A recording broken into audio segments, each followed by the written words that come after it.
Buenos amigos, Ángel Barriuso, un servidor, Manuel Jiménez. Ya estamos aquí con Miguel Collado Di Franco, vicepresidente ejecutivo del Centro Regional de Estrategias Económicas Sostenibles, CRES.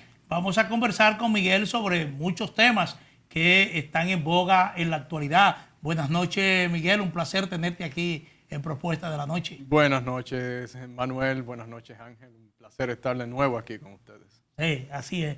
Bueno, yo creo que un tema obligado por la repercusión que está teniendo no solo en República Dominicana, sino a nivel mundial, esta crisis bancaria que se ha desencadenado en Estados Unidos.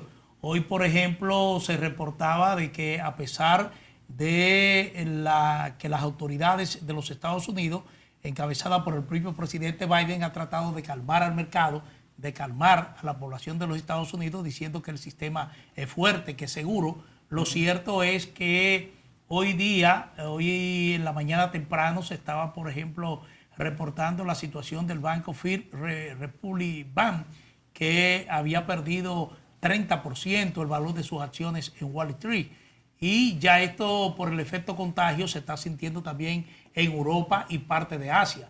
¿Qué tú entiendes que ha ocurrido en los Estados Unidos con esto? ¿Ha habido falta de supervisión o se trata de un problema que ya venía de lejos? Fíjate, sí, definitivamente el problema viene desde hace mucho tiempo. ¿Desde cuándo? El problema se va gestando desde la crisis financiera del 2008, cuando las tasas de interés de los bancos centrales se bajan a niveles en Estados Unidos prácticamente de cero, en Europa a niveles negativos, pues se va creando desde ese momento un incentivo a hacer negocios de una manera diferente. Se crean en un momento burbujas, se inflan activos y se crean distorsiones en el sistema financiero. Antes de que llegara la pandemia de COVID, ya empezaba a sentirse en Estados Unidos. Hubo un momento, un episodio de cuando se quiso revertir esta política expansiva, hablo estrictamente de Estados Unidos, pues empezó a faltar liquidez en el sistema bancario. Y hubo un episodio que la gente lo puede buscar en el 2019 de los repos, o repos en inglés. Los bancos empezaron a tener que buscar dinero dando títulos y a cambio recibiendo dinero para tener liquidez. La Reserva Federal empezó de nuevo a meter liquidez. Vino la crisis de COVID, meses siguientes, estamos hablando de unos 6 meses más o menos, después, en el primer trimestre del 2020, y empieza la inyección masiva de dinero. ¿Qué tan masiva? 4 trillones de dólares, trillones en inglés, serían billones en español. Estamos hablando de un 4 con 12 ceros. De las ayudas sociales que aprobó la administración Trump. Estamos hablando de que esas ayudas ocasionaron que la Reserva Federal tuviera que comprar títulos del Tesoro, del gobierno de los Estados Unidos, bonos, para poder dar esas ayudas, porque no lo tenía el gobierno. Entonces, ese dinero empieza a salir, además de que las tasas vuelven y se bajan a cero. Entonces, el tema ahora es cuando reviertes esa política, subiendo las tasas de interés y recogiendo parte de ese dinero, tienes un efecto en el sistema financiero que te iba a salir por algún lado. En Estados Unidos, principalmente tal vez en Europa en algún momento, pero en Estados Unidos, bueno, en Europa, en Inglaterra empezó a salir por septiembre, octubre, cuando hubo una mini crisis, cuando los sistemas de pensiones empezaron a faltarle dinero porque los bonos, esos títulos que tenían, empezaron a perder valor por la subida de las tasas. Entonces, en Estados Unidos, lo que sucedió la semana pasada fue que un banco que sus clientes son principalmente con quienes hace negocio, con empresas tecnológicas que se han visto afectadas en esta circunstancia de cambio de política monetaria, porque el negocio hacía sentido cuando las tasas eran bajas. En la medida en que las tasas van subiendo, empezó al no tener tanto sentido ese negocio de las tecnológicas que necesitan retorno de largo plazo. Entonces, ese banco en particular empieza a sufrir una salida de efectivo más grande que lo que le está entrando, que no es un tema necesariamente de regulación. El banco no es que le faltaba liquidez, es simple y llanamente que venía con ese proceso.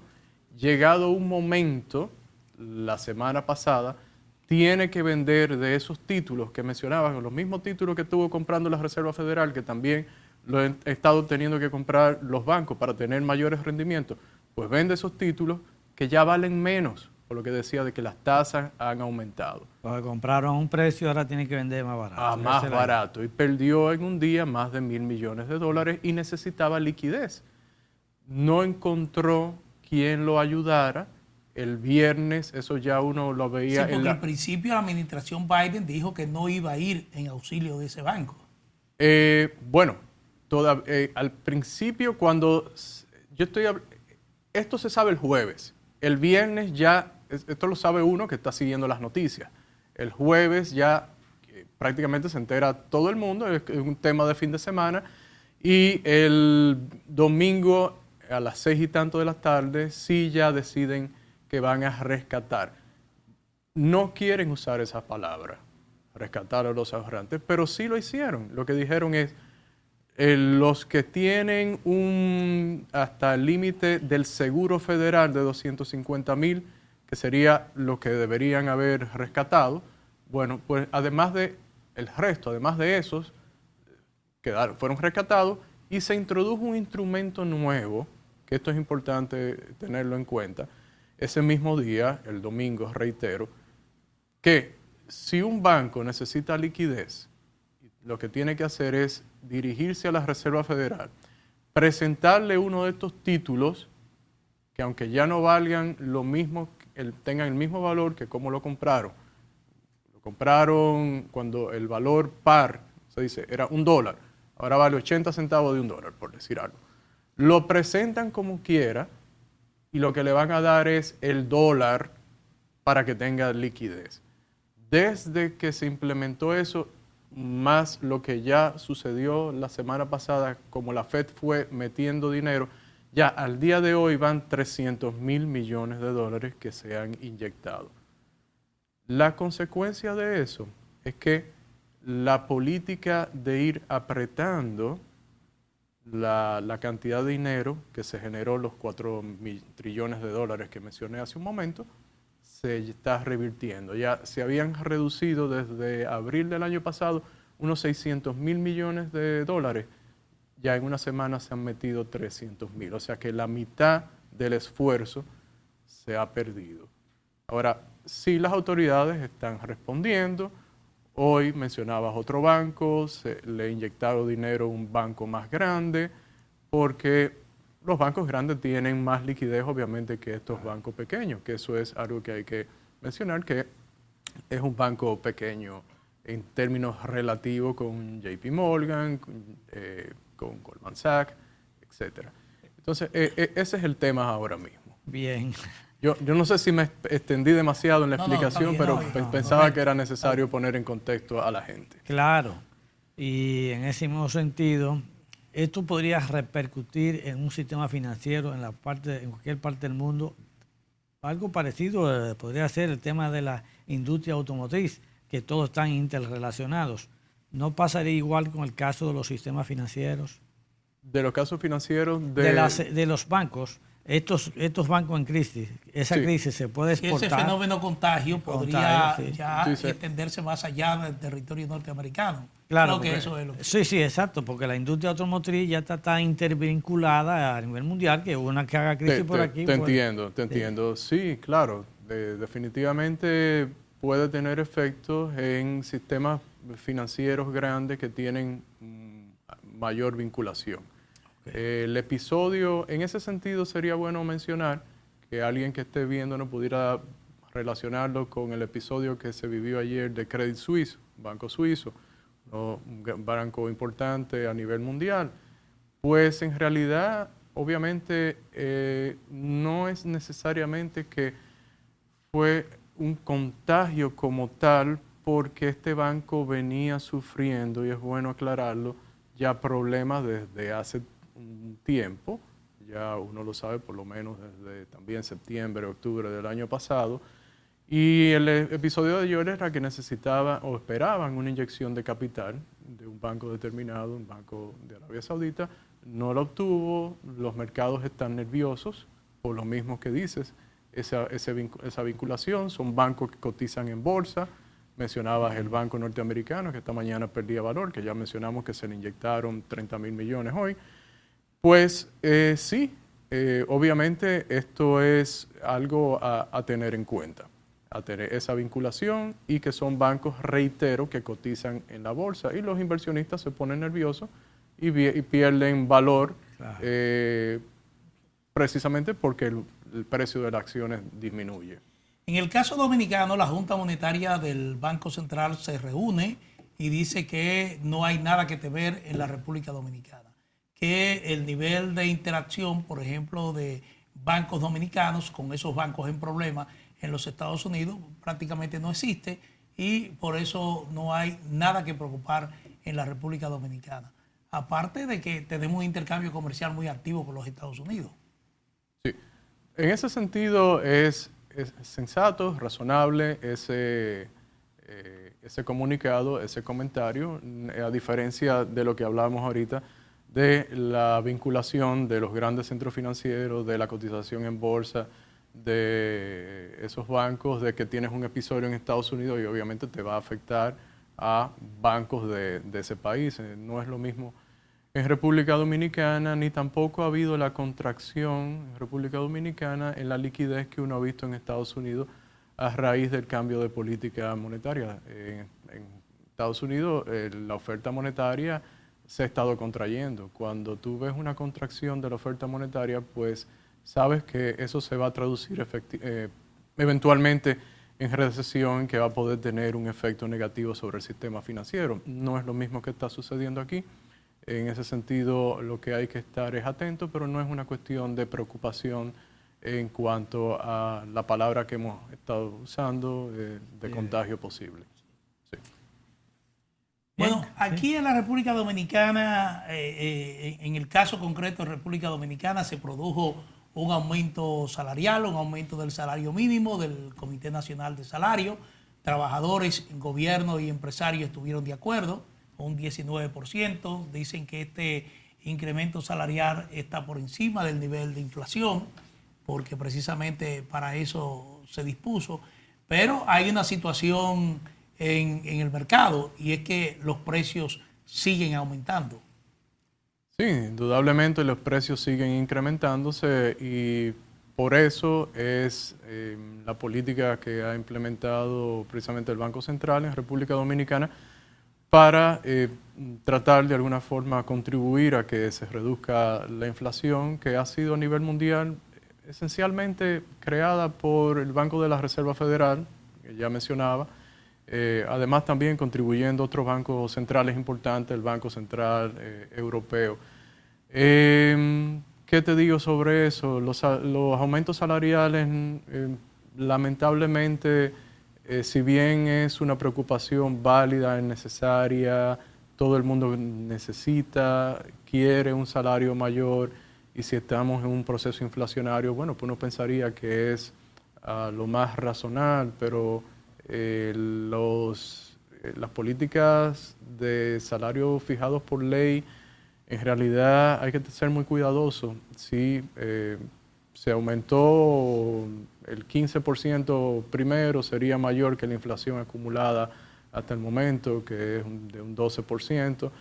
Sin embargo, los salarios no crecen porque crezcan los precios. O sea, si fuera así, bueno, pues vamos a ponerlo, ¿por qué no en 50,000 pesos? El salario mínimo no en es una 60,000. política correcta, por ejemplo, caerle atrás a la inflación aumentando salarios. No es una política correcta. No hay forma de alcanzarlo. Cualquier economista debería poder decirle eso a las autoridades. Claro, entendemos es un tema sensible y se maneja de una forma política. Aquí no priman las decisiones económicas. Ahora, tú le preguntarías a un economista qué es lo más sensato. Bueno, ¿de qué depende el salario? de lo que pueda producir una persona, de sus niveles de productividad.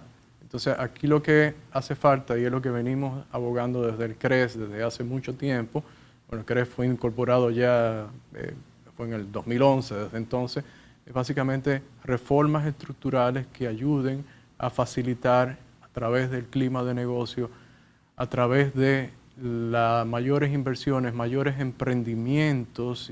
Aquí se necesitan emprendimientos fuertes, inversiones que ayuden más a generar empleos productivos en la formalidad, y por eso el ambiente debe dirigirse a crear incentivos para que sea en la formalidad. No estoy hablando de incentivos tributarios. Productivo y con salarios de calidad. Y con salarios mayores, para que la gente sea más productiva.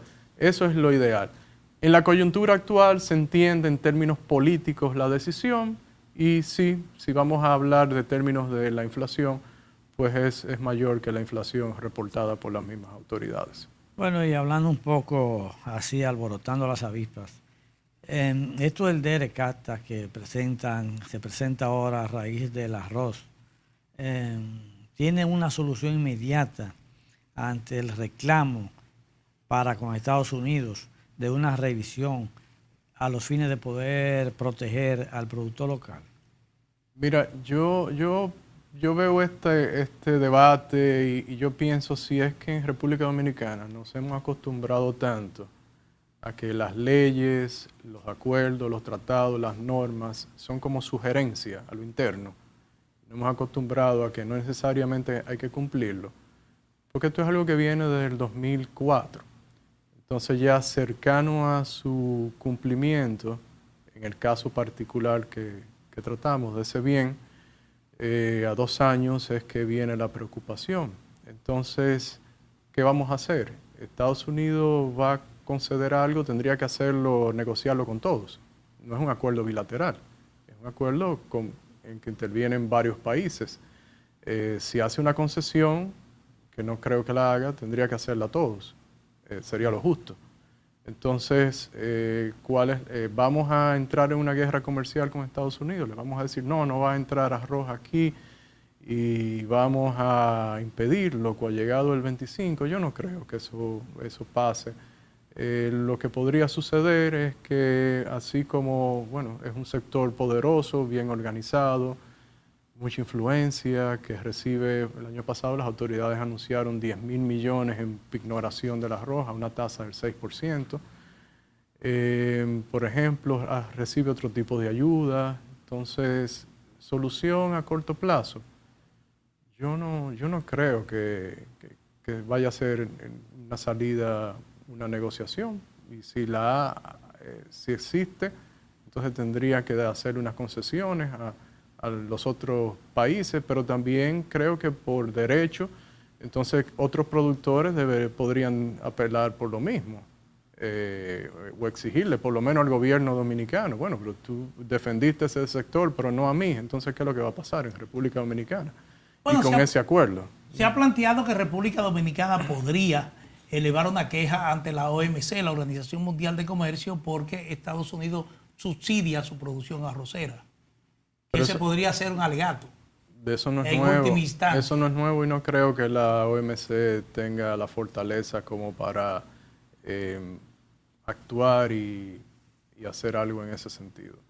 Lo que me parece entonces que tal vez terminaremos siguiendo subsidiando a ese sector ya de otra forma, y también entonces digo, bueno, si se le siguen dando concesiones a un determinado sector, pues si vamos a ser justos, habrá que dárselo a otros. Y el Estado, el dinero público, ¿hasta dónde va a llegar? Tenemos un problema de endeudamiento, sinceramente, que debe preocupar. Y algo importante, quiero volver al tema anterior. Tenemos un banco central que necesita ayuda del gobierno central en términos de transferencias de dinero para su capitalización. Es un banco central que ya tiene una deuda de 954 mil millones. Que ha aumentado casi 1/3 en los últimos años después de la pandemia. Entonces, es la misma deuda que arrastramos desde el caso Baninter. Desde la crisis de 2003-2004. Entonces, ¿por qué digo esto? porque es importantísimo usted tener una autoridad monetaria fortalecida. Entonces aquí lo que hay que pensar es como Estado, no pensar en corto plazo, no pensar en beneficios particulares para algunos grupos. Y si vamos a estar, si cayéramos en seguir otorgando beneficios, subsidios en este caso, pues ¿de dónde vamos a sacar el dinero? De la deuda pública. Entonces es deuda que se acumula a esa que ya acabo de mencionar, que tiene el Banco Central, que no ha recibido ayuda de las autoridades prácticamente en todos estos años. Hay una ley de capitalización que no era lo suficiente y apenas se cumplió, y hace años que no se le pasa el dinero estipulado. Pero, Miguel, nosotros somos autosuficientes en la producción arrocera, creo que 14.000 quintales al año, ¿verdad? Estamos hablando. No. Desconozco Bueno, el monto exacto. Pero somos autosuficientes en producción de arroz. ¿Qué tan poco competitivo podríamos ser frente a la importación de Estados Unidos? Esto es por el hecho de que entra libre de arancel. Porque imagínate si ahora mismo, recientemente, el arancel ha llegado a 50 y pico %. Imagínate, y con cuotas, imagínate. Entonces, pero el acuerdo no establece una cuota. ¿Habría una libertad para importar cualquier cantidad de arroz desde el mercado norteamericano? Las cuotas existen ahora mismo, sí. La cuota está vigente ahora, pero ahora para sí. Enero del 2025 no habría cuota. No deberían haber cuotas. Y habría Es un peligro. habría un tema en el campo. Lo ves como un peligro, yo lo veo como una falta de preparación después de 20 años prácticamente. ¿Y qué pudimos haber hecho? 20 años de todo. Sí, reconstruyó el país. Porque lo que hemos 20 hecho en 20 años es en 20 fortalecer años, ese sector arrocero y colocarnos en una situación de autosuficiencia en términos de producción. Al que no están haciendo señas, yo también supongo que hay un problema que no lo tocamos el punto, las autoridades, que es los costos de producción de nuestros productores con respecto a otros países, que aquí es muy alto. eso Bueno. lo tratamos en el segmento siguiente, pero Bueno, ese es un tema, ya Para terminamos. otro día. Entonces. ese es un tema cierto. Es un tema largo. Bueno, Miguel, como siempre, agradecido de tu comparecencia aquí en Propuesta de la Noche. Bueno, señores, ustedes han escuchado a Miguel Collado Di Franco, economista, vicepresidente del Centro Regional de Estrategias Económicas Sostenibles, CRES. Así que muchísimas gracias, Miguel. Siempre Gracias por la invitación. oportuno, muy profesional, tus ideas, tus comentarios. Y Ángel Barriuso, un servidor, Manuel Jiménez, como siempre, agradecido de su sintonía e invitarlos a estar con nosotros de lunes a viernes de 7 a 8 de la noche por aquí, por RNN, Canal 27. Seguirnos también a través de nuestras cuentas en redes sociales. Buenas noches.